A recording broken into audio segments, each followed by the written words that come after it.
has become a scandalous organisation which has betrayed its roots. The World Health Organization, I will call it as it is. I will not use diplomatic language. It is a globalized, self-interested organization which has changed from what it was when it was set up in 1948. It is an organization now funded to a certain extent by private investment. Private investment comes with private agendas, make no mistake about that. This is not the WHO of old. This is a reformed organisation out to deprive us of our health sovereignty. Let me be very clear about this. As recently as about 3 weeks ago, there was a meeting in which a formula of words has been put together, in which 194 countries will have to sign up to, and these countries are prepared to surrender their health sovereignty over to the World Health Organization. This means in future pandemics, and they will decide what a pandemic is. A pandemic isn't just infectious disease like COVID. A pandemic can be other things like heart disease or cancers or a range of other things, depending on how you define the word pandemic. So in effect, this treaty hands over the management of health care within all the compliant countries to one organisation, the WHO, the World Health Organization. That is wrong. But not only that, until recent times, governments, sovereign governments funded the World Health Organization, but now they accept donations, considerable donations from private individuals and foundations. Private individuals, as I said, come with private agendas. So, for example, the Bill and Melinda Gates Foundation contributes 12% of the budget of the WHO. If you contribute 12% of the budget to anything, you're entitled to ask questions. And I'm quite certain they not only ask questions, they put out agendas. And guess who else has a finger in the pie?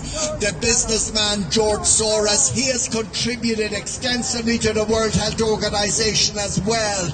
These are not sovereign governments. These are people who obviously have agendas. There's nothing wrong with that. Once you declare your agenda, and once you're not monopolistic on things. But the United States, for example, contributes 10% of the budget, and yet the Bill and Melinda Gates contributes almost 12%. It's disproportionate, it's unfair, it is wrong. This is a globalized, internationalized, transnational organization which has moved away from its roots, which was to help the developing world.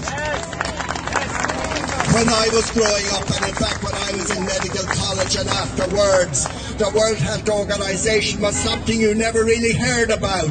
It involved itself with malaria, with Ebola, with snake bite, with things that we thankfully don't have in this country. That's what the World Health Organization was involved with, and governments contributed to it.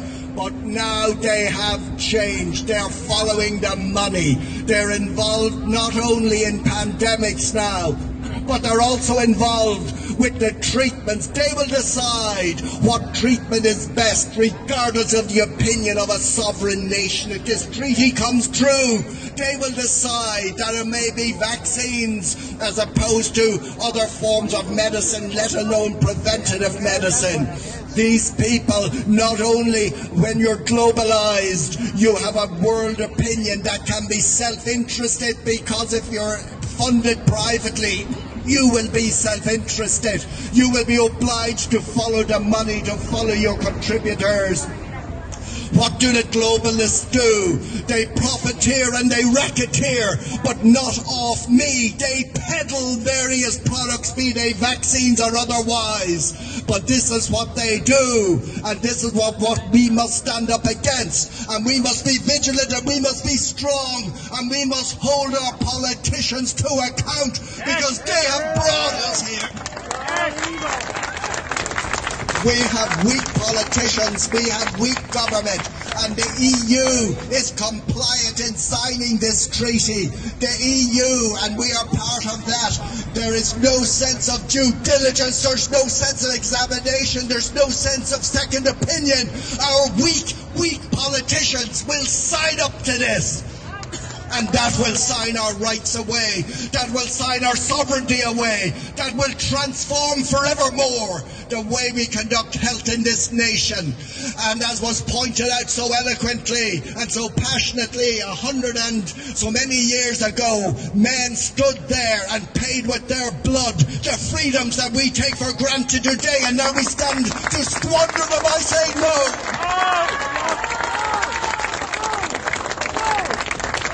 I say never, never, never shall we do this. We shall not allow this to happen. These freedoms have been purchased dearly. These freedoms have been purchased in blood. These freedoms have been purchased over hundreds of years of trying to make it happen. And here, politicians will squander it away, give it away. We must stand firm and we must say no. Friends, these are dark times. And dark times are times that we need to be super vigilant with. We need to rise up as awake people. We need to stand together. We need to do what Irish people have done for hundreds of years. Supported each other, stood beside each other, and acted in each other's best interest. But now we are a divided nation. Now we have people set against people.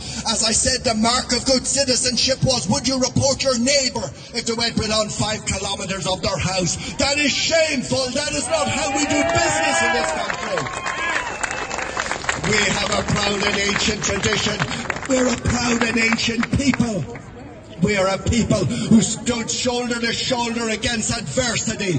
For centuries, we saw each other through the darkest of historical times. We're in dark times now. These dark times we need people to rise up to defend this great nation, to defend our historic people against the scoundrels who would betray us, who would sell us down and betray us. But I say to those people, you will be held account by us. Yes. Don't think you will get away with this. Don't think we haven't noticed.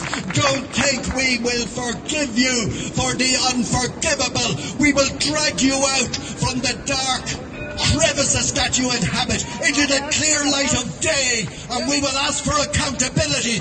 We will ask for explanation, and if necessary, you shall be punished for what you have done to us as a nation.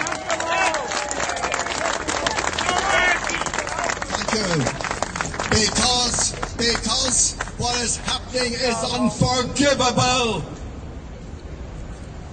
What is happening, a number of years ago, even probably 2 years ago, thought we would be here where we are now. We have trusted people in an open and honest way. We have trusted our leadership. And what have our leadership done? They have betrayed us. And what are they going to do now? Betray us further by signing off on our health sovereignty. What about other sovereignty? What about our financial sovereignty? What about our political sovereignty? It's all going, and will be gone if we're not very careful. The people of my parents' generation, they voted for the Europe, for the common market. They didn't vote for an EU. They didn't vote for a union. They were people who voted for a common market, but it has morphed into a nightmare, into something that we never agreed with. But drip by drip, little by little, we are where we are now. And the next drop in the slippery slope to nowhere is the WHO pandemic treaty. That is something we must really be vigilant with. That is something we must really be conscious of. And we must stop it, because I'll tell you plainly, and it hurts me to say this, my dear colleagues, other doctors will say nothing because they are forced into silence by another body, the Medical Council, who will deprive you of your livelihood if you speak up the way I am speaking. They will threaten you, they will bully you, they will be the criminal evil enforcers of government. That's all they are, political people with political appointments, but they have the capacity to silence 20,000 honest, decent doctors. 7 or 8 of us speak out. Where are the others? They are terrified. There is a wide control, a compliant medical community, a compliant press, compliant politicians, and people being drip-fed nonsense. We need to stand up, be alert, be alive, and say no to this. We need to be vigilant, we need to be present, we need to be involved, and we need to let people know we are watching you. When I look at our wonderful post office, the national soul of this nation, the very heart and soul of what we represent, my heart bleeds when I think of where we have come to and what is happening to us as a great nation. It is for us as a people, risen and alive and vigilant, to stand up and defend our great nation against the blackguarding, against the scoundrels, against the people who will sell us out for personal advantage. I say to those people, no and never, never, never, never, don't you dare. We are watching you, and we will hold you to account. And I say to my great country, bless you. We need us as people. We are here, we are alive. Thank you, everybody.